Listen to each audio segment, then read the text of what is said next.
Хлубзика, всем доброго вечера. Я Оксана Гунба и хочу записать это видео, чтобы я была услышана и увидена, наверное.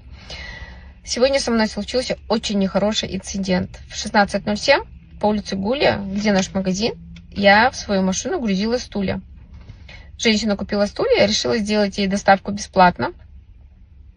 Пока грузила стулья, из моей машины была украдена моя сумка, в которой лежала определенная сумма денег и мои украшения. Через какое-то время мне позвонили, сказали, что моя сумка найдена. Я забрала сумку, но там не было ни денег, ни украшений. Деньги не мои. Мне их нужно вернуть людям.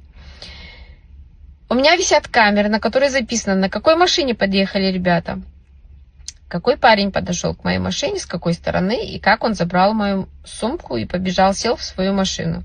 Все эти записи есть не только у меня. Если завтра до обеда мне не вернут все, что у меня забрали, я по-другому поступлю. В Абхазии все друг друга знают.